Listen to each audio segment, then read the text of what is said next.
Hi guys, I'm back again today with another Buy Me a Coffee request, and this is the continuation to our undeniable miracles of the Quran. So we're going to split it into two parts, so 21 minutes each part. Well, before we do start, don't forget to subscribe, click the bell button, and this was requested by Hassan, again the person who requested the first one as well, and he requested even some other stuff as well, which we will get to. I couldn't upload for 2 days for some reason. Internet where I was sucked like crazy, like I don't understand. But anyways, we're back, and then we're going to check this out. So before we start, don't forget to subscribe, click the bell button. Let's get it. My voice is different. I can hear.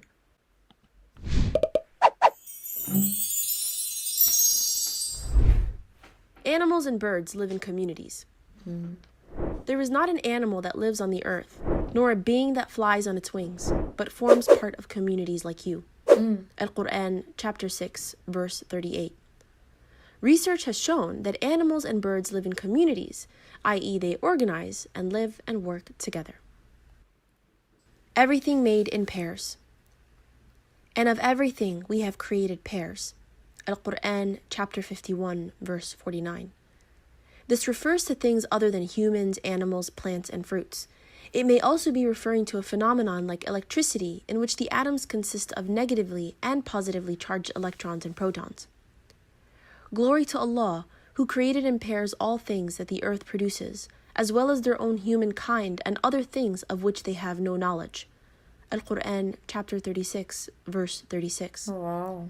The Quran here states that everything is created in pairs, including things that the humans do not know at the present and may discover later. Lifestyle and communication of ants. Consider the following Quranic verse.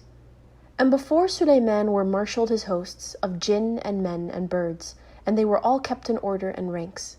At length, when they came to a lowly valley of ants, one of the ants said, O ye ants, get into your habitations, lest Sulaiman and his hosts crush you underfoot without knowing it.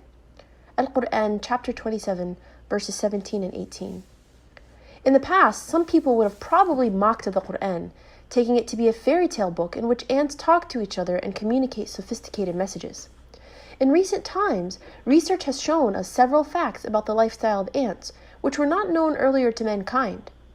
Research has shown that the animals or insects whose lifestyle is closest in resemblance to the lifestyle of human beings are in fact the ants. This can be seen from the following findings regarding ants. A. The ants bury their dead in a manner similar to humans. B.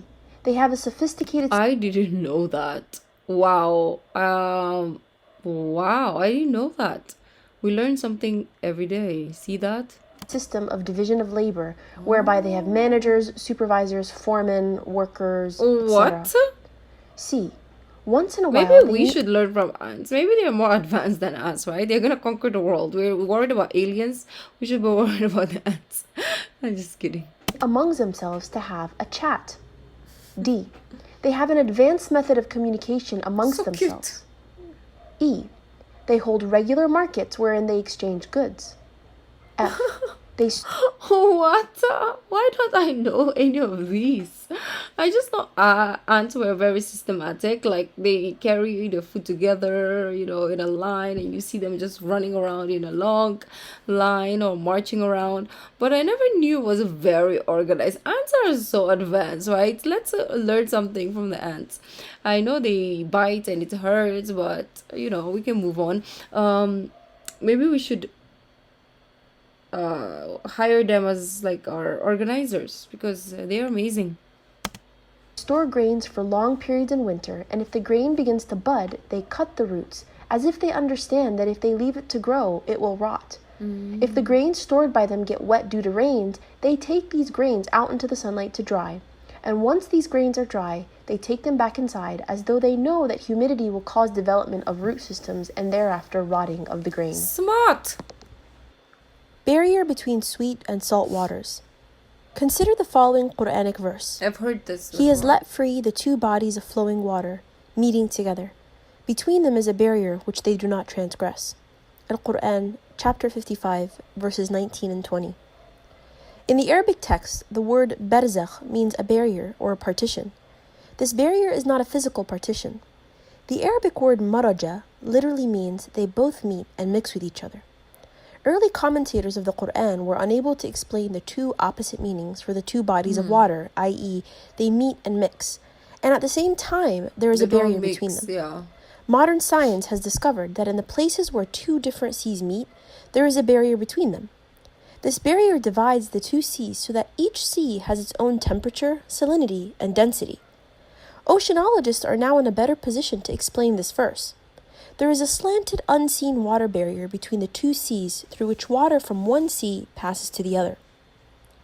But when the water from one sea enters the other sea, it loses its distinctive characteristic and becomes homogenized with the other water. In a way, this barrier serves as a transitional homogenizing area for the two waters. This scientific phenomenon mentioned in the Quran was also confirmed by Dr. William Hay, who was a well-known marine scientist and professor of geological sciences at the University of Colorado. The Quran mentions this phenomenon also in the following verse. And made a separating bar between the two bodies of flowing water. Al-Quran, chapter 27, verse 61. This phenomenon occurs in several places, including the divider between the Mediterranean and the Atlantic Ocean at Gibraltar. But when the Quran speaks about the divider between fresh and salt water, it mentions the existence of a forbidding partition with the barrier. It is He who has let free the two bodies of flowing water, one palatable and sweet, and the other salty and bitter, yet He has made a barrier between them, and a partition that is forbidden to be passed. Al-Quran, chapter 25, verse 53. Modern science has discovered that in estuaries, where fresh, sweet, and salt water meet, the situation is somewhat different from that found in places where two seas meet. It has been discovered that what distinguishes freshwater from saltwater estuaries is a pinocline zone with a marked density discontinuity separating the two layers. This partition, or zone of separation, has salinity different from both the freshwater and the saltwater. This phenomenon occurs in several places, including Egypt, where the river Nile flows into the Mediterranean Sea. The presence of interstellar matter. Space outside organized astronomical systems was earlier assumed to be a vacuum. Astrophysicists later discovered the presence of bridges of matter in this interstellar space. These bridges of matter are called plasma and consist of completely ionized gas containing equal number of free electrons and positive ions. Plasma is sometimes called the fourth state of matter, besides the three known states of solid, liquid, and gas. The Quran mentions the presence of this interstellar material in the following verse. He who created the heavens and the earth and all that is in between. Al-Quran 25:59. It would be ridiculous for anybody to even suggest that the presence of interstellar galactic material was known 1400 years ago.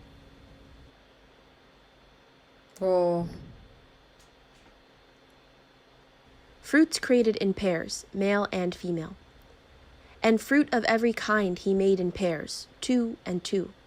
Al-Quran, chapter 13, verse 3. Fruit is the end product of reproduction of the superior plants. The stage preceding fruit is the flower, which has male and female organs, or stamens and ovules. Once pollen has been carried to the flower, they bear fruit, which in turn matures and frees its seed. All fruits therefore imply the existence of male and female organs, a fact that is mentioned in the Quran. In certain species, fruit can come from non-fertilized flowers, parthenocarpic fruit, like bananas, certain types of pineapple, fig, orange, vines, etc. They also have definite sexual characteristics. Blood circulation and the production of milk. Blood circulation and the production of milk. The Quran was revealed 600 years before the Muslim scientist Ibn Nafis described the circulation of blood, and 1,000 years before William Harvey brought this understanding to the Western world. Roughly 13 centuries before it was known what happens in the intestines to ensure that organs are nourished by the process of digestive absorption, a verse in the Quran described the source of the constituents of milk, in conformity with these notions. To understand the Quranic verse concerning the above concepts, it is important to know that chemical reactions occur in the intestines and that from there, substances extracted from food pass into the bloodstream via a complex system, sometimes by way of the liver, depending on their chemical nature. The blood transports them to all organs of the body, among which are the milk-producing mammary glands. In simple terms, certain substances from the contents of the intestines enter into the vessels of the intestinal wall itself, and these substances are transported by the bloodstream to the various organs. This concept must be fully appreciated if we wish to understand the following verse in the Quran. And verily in cattle there is a lesson for you. We give you to drink of what is inside their bodies, coming from a conjunction between the contents of the intestine and the blood, a milk pure and pleasant for those who drink it. Al-Quran, chapter 16, verse 66. And in cattle too ye have an instructive example. From within their bodies we produce milk for you to drink. There are in them, besides, numerous other benefits for you, and of their meat you eat. Al-Quran, chapter 23, verse 21. The Quranic description of the production of milk in cattle is strikingly similar to what modern physiology has discovered. A few years ago, a group of Arabs collected all information concerning embryology from the Quran and followed the instruction of the Quran, which states, "If you realize this not, ask of those who possess the message." Al-Quran, chapter 16, verse 43, and chapter 21, verse 7. All of the information from the Quran so gathered was translated into English and presented to Professor Keith Moore, who was a professor of embryology and chairman of the Department of Anatomy at the University of Toronto. At that time, he was one of the highest authorities in the field of embryology.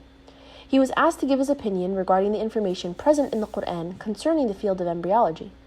After carefully examining the translation of the Quranic verses presented to him, Dr. Moore said that most of the information concerning embryology mentioned in the Quran is in perfect conformity with modern discoveries in the field of embryology and does not conflict with them in any way. He added that there were, however, a few verses on whose scientific accuracy he could not comment. He could not say whether the statements were true or false, since he himself was not aware of the information contained therein. There was also no mention of this information in modern... Maybe it was too advanced. Maybe the Quran is too advanced for us right now. Maybe in another generation they'll probably understand it even more than we can, because obviously we are advanced in our times, but of course in the future it's going to be even more so we'll see. Writings and studies on embryology. One such verse is, "Proclaim or read, in the name of thy Lord and Cherisher, who created man out of a mere clot of congealed blood." Al-Quran, chapter 96, verses 1 through 2. The word alaq, besides meaning a congealed clot of blood, also means something that clings, or a leech-like substance. Dr. Keith Moore had no knowledge whether an embryo in the initial stages appears like a leech. To check this out, he studied the initial stage of the embryo under a very powerful microscope in his lab and compared what he observed with a diagram of a leech, and he was astonished at the striking resemblance between the two. I just don't like... In the same manner, he acquired more information on embryology that was hitherto not known to him from the Quran. Dr. Keith Moore answered about 80 questions dealing with embryological data mentioned in the Quran and Hadith. Noting that the information contained in the Quran and Hadith was in full agreement with the latest discoveries in the field of embryology, Professor Moore said, "If I was asked these questions 30 years ago, I would not have been able to answer half of them for lack of scientific information." Dr. Keith Moore had earlier authored the book, The Developing Human. After acquiring new knowledge from the Quran, he wrote in 1982 the third edition of the same book, The Developing Human. The book was the recipient of an award for the best medical book written by a single author. This book has been translated into several major languages of the world and is used as a textbook of embryology in the first year of medical studies. In 1981, during the 7th Medical Conference in Dammam, Saudi Arabia, Dr. Moore said, "It has been a great pleasure for me to help clarify statements in the Quran about human development. It is clear to me that these statements must have come to Muhammad from God or Allah, because almost all of this knowledge was not discovered until many centuries later.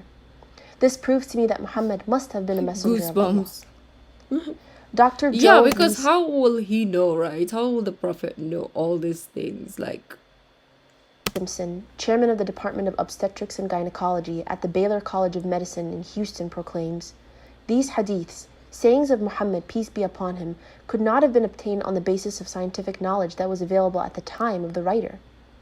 It follows that not only is there no conflict between genetics and religion, but in fact religion, Islam, may guide science by adding revelation to some of the traditional scientific approaches. There exist statements in the Quran shown centuries later to be valid which one day there's gonna be a cure for all those diseases that we never thought it would be cured, but it's gonna be there.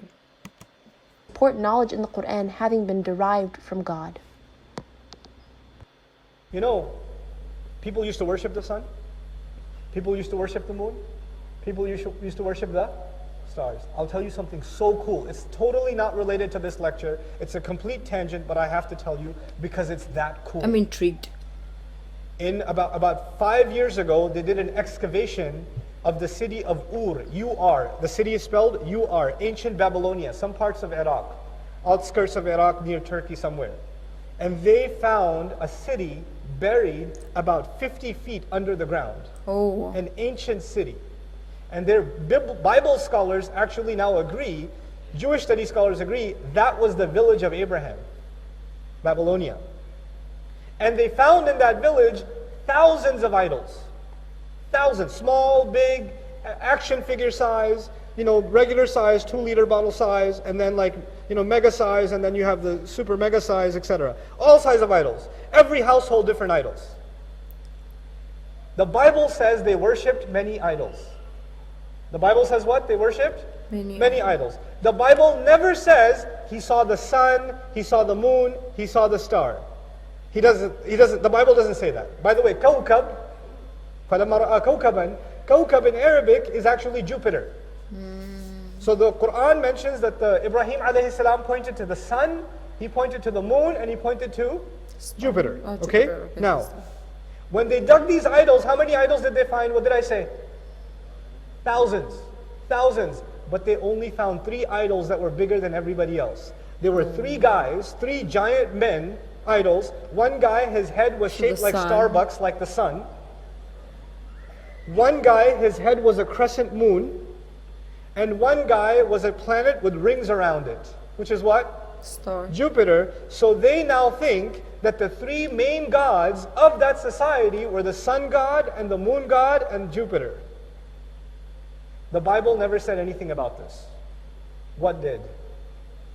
Quran did. The Quran, Ibrahim alayhi salam, instead of attacking all the idols, when he demonstrated the sun, the moon, and Jupiter, he went after the biggest ones. Subhanallah. Anyway, that was the cool thing I wanted to share with you on the side. Consider the following Quranic verse. Verily we created man from a drop of mingled sperm. Al-Quran, chapter 76, verse 2. The Arabic word nutfatin amshajin means mingled liquids. According to some commentators of the Quran, mingled liquids refers to the male or female agents or liquids. After mixture of male and female gamete, the zygote still remains nutfa. Mingled liquids can also refer to spermatic fluid that is formed of various secretions that come from various glands. Therefore, nutfatin amshaj, i.e. a minute quantity of mingled liquids, refers to the male and female gametes, or germinal fluids or cells, as part of the surrounding fluids. No. Sex determination. The sex of a fetus is determined by the nature of the sperm and not the ovum. The sex of the child, whether... For a second, I thought it was like the parent can determine... Okay, sorry. I didn't think it was the scientific way of determining. I thought you can, as a human being, without technology, without the scan, you can determine what the sex of your child is by... I thought they were going to give us a secret like that, but no. It's how the sex of the child is determined when it's in the womb. The sex of a fetus is determined by the nature of the sperm and not the ovum. The sex of the child, whether male or female, depends on whether the 23rd pair of chromosomes is XX or XY, respectively. Primarily, sex determination occurs at fertilization and depends upon the type of sex chromosome in the sperm that fertilizes an ovum. Yeah. If it is an X-bearing sperm that fertilizes the ovum, the fetus is a female, and if it is a Y-bearing sperm, then the fetus is a male. That he did create in pairs, male and female, from a seed when lodged in its place. Al-Quran, chapter 53, verses 45 and 46. The Arabic word nutfa means a minute quantity of liquid, and tumna means ejaculated or planted. Therefore, nutfa specifically refers to a sperm because it is ejaculated. The Quran says, "Was he not a drop of sperm emitted in lowly form? Then did he become a clinging clot? Then did Allah make and fashion him in due proportion. And of him he made 2 sexes, male and female." Al-Quran, chapter 75, verse 37 through 39. Here again, it is mentioned that a small quantity or drop of sperm, indicated by the word nutfatan min maniyyin, which comes from man, is responsible for the sex of the fetus. Mothers-in-law in the Indian subcontinent, by and large, prefer having male grandchildren and often blame their daughters-in-law if the child is not of the desired sex. If only they knew that the determining factor is the nature of the male sperm and not the female ovum. If they were to blame anybody, they should blame their sons and not their daughters-in-law, since both the Quran and science hold that it is the male fluid that is responsible for the sex of a child. We start with the earth. أَلَمْ نَجْعَلِ الْأَرْضَ مِهَادًا, and then وَالْجِبَالَ أَوْتَادًا. The mountains on top of it is pegs. The earth, Quran describes, shifts. And the mountain puts it in place, holds it together. Now, the earth in Arabic is feminine, and the mountain is masculine. And the earth also gives birth. That's why it's called mihada too. Mahad is the cradle of a mother. And men are described as supporters of family and stability and tamkeen and sakina, etc., right? First, Allah describes that the earth and mountain are married. And immediately He says men and women are married. وَخَلَقْنَاكُمْ أَزْوَاجًا. Isn't that beautiful? Beautiful. Let's stick with that. It is. I thought. Okay. First one. The earth and the mountain are paired together. Think of it visually. A huge patch of land, and the most prominent thing is what? Mountain. The mountains. If you go to the end of this passage, you see a huge sky, and the most prominent thing in that sky is what? The sun. So He starts with the large landscape, and then the thing that sticks out, and He ends with the large skyscape and the one thing that sticks out. That's how the passage begins and ends. Pair and pair. The second thing He mentioned was that He created man and woman in pairs. If we go in reverse, backwards, He mentions وَجَعَلْنَا اللَّيْلَ لِبَاسًا وَجَعَلْنَا النَّهَارَ مَعَاشًا. He made the night a garment, a covering. And He made the day a means of earning a living. And by the way, on the one hand He said man and woman, and on the other hand He compared them to night and day, which is it's truly amazing. Other places in the Quran, like I can say it's poetic. Allah will say وَاللَّيْلِ إِذَا يَغْشَى, the night, وَالنَّهَارِ إِذَا تَجَلَّى, the day, وَمَا خَلَقَ الذَّكَرَ وَالْأُنثَى, and how marvelously He created the male and the female. Darkness in the depths of the ocean. Professor Durga Rao is an expert in the field of marine geology and was a professor at King Abdulaziz University in Jeddah. He was asked to comment on the following verse. Or the unbeliever's state is like the depths of darkness in a vast deep ocean, overwhelmed with billow, topped by dark clouds. Depths of darkness, one above another. If a man stretches out his hand, he can hardly see it. For any to whom Allah giveth not light, there is no light. Al-Quran, chapter 24, verse 40. Professor Rao said that scientists have only now been able to confirm, with the help of modern equipment, that there is darkness in the depths of the ocean. Humans aren't able to dive unaided underwater for more than 20 to 30 meters and cannot survive in the deep oceanic regions at a depth of more than 200 meters. This verse does not refer to all seas because not every sea can be described as having accumulated darkness layered over one another. It refers especially to a deep sea or deep ocean, as the Quran says, darkness in a vast deep ocean. Deep ocean. This layered darkness is a deep ocean, is a result of two causes. Number one, a light ray is composed of 7 colors. These 7 colors are red, orange, yellow, green, blue, indigo, and violet, or Roji-Biv. The light ray undergoes refraction when it hits water. The upper 10 to 15 meters of water absorb the red color. Therefore, if a diver is 25 meters underwater and gets wounded, he would not be able to see the red color of his blood because the red color does not reach this depth.